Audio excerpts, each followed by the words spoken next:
Welcome to Las Vegas. Las Vegas is America's playground. Sin City, viva Las Vegas. The iconic Las Vegas Strip attracts millions of tourists every year. But the city of Las Vegas also prides itself on a vibrant culinary identity of off-strip and outside of the huge casinos. Eat is the culinary creation of Chef Natalie Young and where the locals go downtown. Today I'm having brunch with my good friend Robin Leach. Robin is a writer, journalist, television personality, and most notably known as the iconic host of Lifestyles of the Rich and Famous. I'm Ben Vaughn, and this is The Breakfast Show. Ben, how are you? I'll turn off my phone. Phones at tables are rude anyway. But, you know, in our profession, you live with them. You do. You die without them. You know, it's interesting to come downtown. Yeah. And my first thought as I drove down Carson Street, wow, look at all the new eateries. Do we have too many eateries?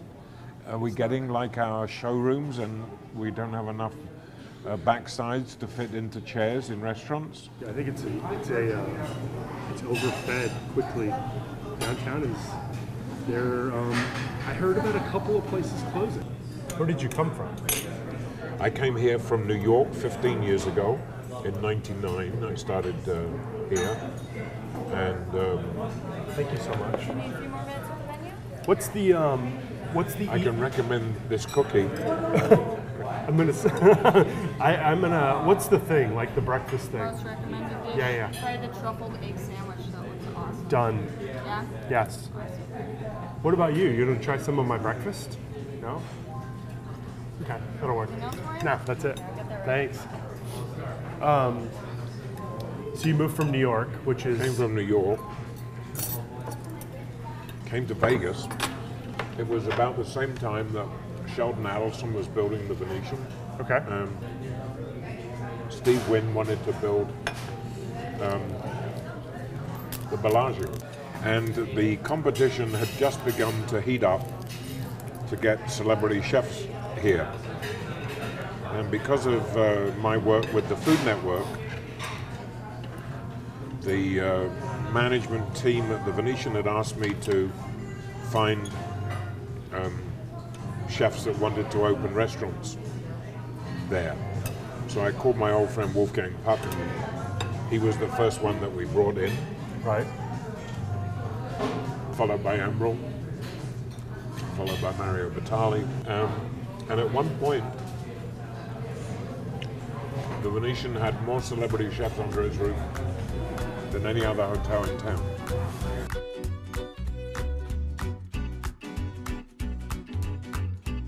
What about breakfast for you? I want to get back to Lyon, but what do you do? What do you do for breakfast? What's the? What is breakfast I'm like? a good boy. The Okay. day must start with a cup of tea, English tea, of course. Okay. And normally I start with a nutritional bar. I find it very satisfying for early in the morning. Cool. I started putting on a little too much weight around the tummy. And so I looked around for something that would be just as enjoyable, but also be healthy. A lot of coconut juice during the day. Cool.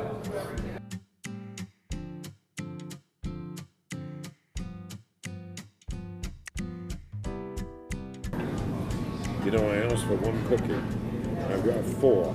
I know. But I will tell you A something. lot of raspberry A lot coulis. of raspberry. I think Is it a it's, cookie or a biscuit? It's, I think it's a southern biscuit, Looks nice. but it's very tasty. Good. Lifestyles, you dreamed that up? That was basically my creation.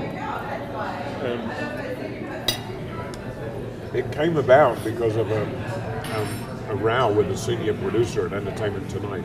He wanted to do serious stories with actors in Hollywood who wanted to do Shakespeare in Britain and stretch their talents. What?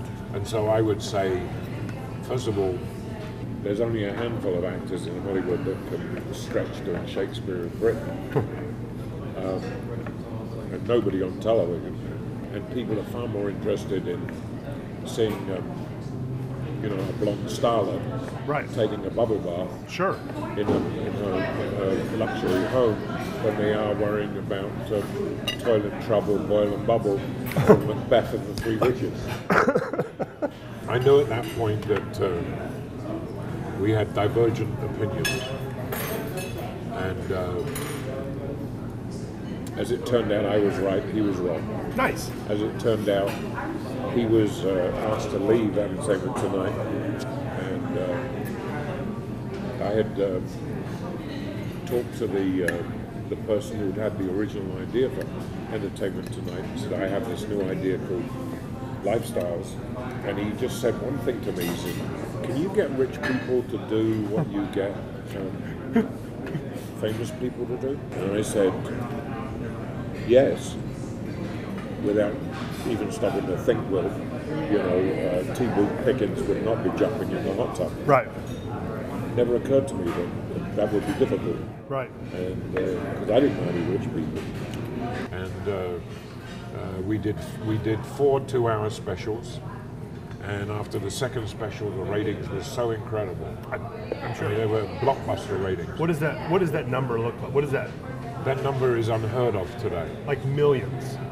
We had 28 ratings.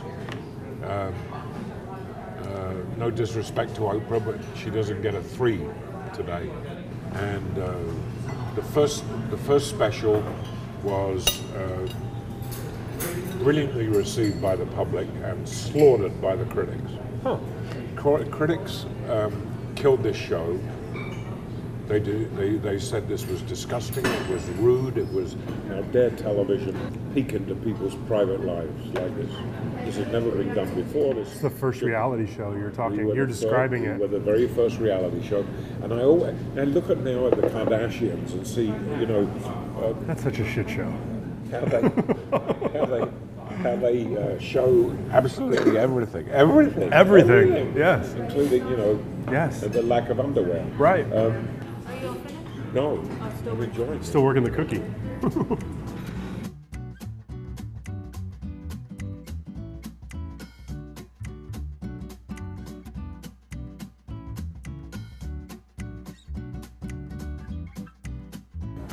You told me a story once about, you said you were shooting in a house that was something about, it was made of gold. I don't remember. Yeah, and there was a solid gold door, and you were shaving off chunks of the door into your pocket. I'd never seen gold before, and it was a door made from gold. And then it was a matter of casting, and it was easily cast because the guy with the gold door was like, essentially, have you met the lady with the diamond door? Have you met, and it just kind of was a progression of one-uppers. The toughest part was finding the stories because there's no yellow pages listing for insanely rich people. Right. Yeah.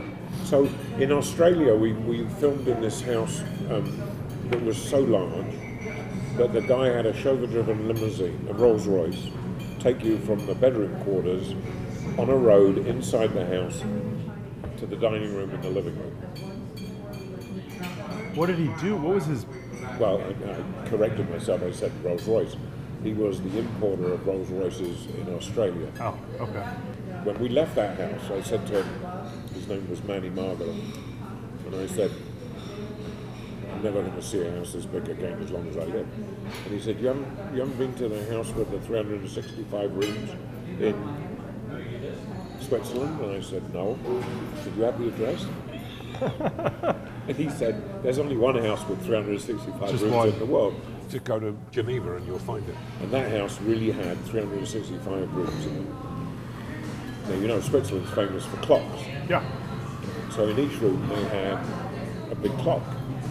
What's They the had point? 7 people just winding the clocks every week. Right. What's the point? I'm not a psychiatrist, so Right, I can't tell you what or why. I don't get it. You know, It's crazy. if people want to be crazy, Let them. Go for it. Everybody to their own It's stick. your crazy. Go for it.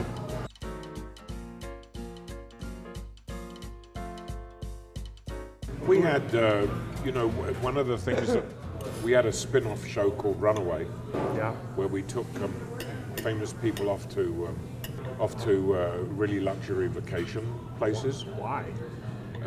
Just to see them out of their element, or? No, it was nobody'd done a travel show on television up until that point, and I didn't want to be the guide for it. I wanted the star to be the guide. That's smart. So it would be Sophia Loren's role. But sometimes we had to take people from LA, in the TV and movie business. And then but 2 amusing stories. Actually, 3 amusing stories. The first was the phone call from the air traffic control in Los Angeles to me, saying that the pilot of a flight that contained a rather well-known actress was having trouble with her in first class because her seat did not recline. And she wanted the plane to turn around, and she wanted a new plane. Okay. And I said, just tell her you're turning around and keep going.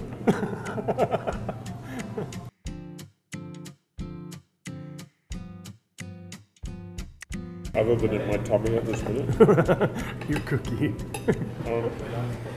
This is a question you ask me, is a question that I ask many chefs here, trying to find out if there's a new cuisine that we've overlooked. I think that my own gut tells me that we're in line for a shakeout of food here in Vegas. This worry I have of too many restaurants and not enough bums in seats. Too many restaurants that are the same. And it can't be just an amenity at that point when you have so many, a single property with so many restaurants operating at such a high level. It can't be an amenity at that point. They have to turn a profit at 1 or 2 of them. It can't, And rents are very expensive. Insane. In hotels. Right. I always looked at the food business in Las Vegas in comparison to the food business in New York, where there are hundreds of restaurants, thousands of restaurants. Yeah. But you have to remember, in New York, people don't have kitchens. Right. They have tiny, tiny cooking arrangements. Very tiny. So the tendency is in America, in New York, is that most people eat out 5, 6, Often. or even 7 times a week. Right. Here, you've got your 41 million visitors a year who will eat out every night. Every when they're meal. here. Right. So you have your convention people during the week, and you have your tourists during the weekends. So you've got 41 million diners between the Strip and downtown, Right. guaranteed to eat out. Unfortunately, a majority of those will eat in food courts, Yeah. which to me is bad food. Yes. They save up for one good meal so that they can say they ate with Wolfgang, they ate with Right. Mario, they ate with everyone. So that's the value of a celebrity chef. They put butts in seats. Yes, Yeah. absolutely. And let's face it, they're on television for a reason. Yeah. They've got charisma, they've got Yeah. personality, and they work. make Yeah. good food. Right. Thanks for having breakfast with me. It's great to see you. And you. Cheers.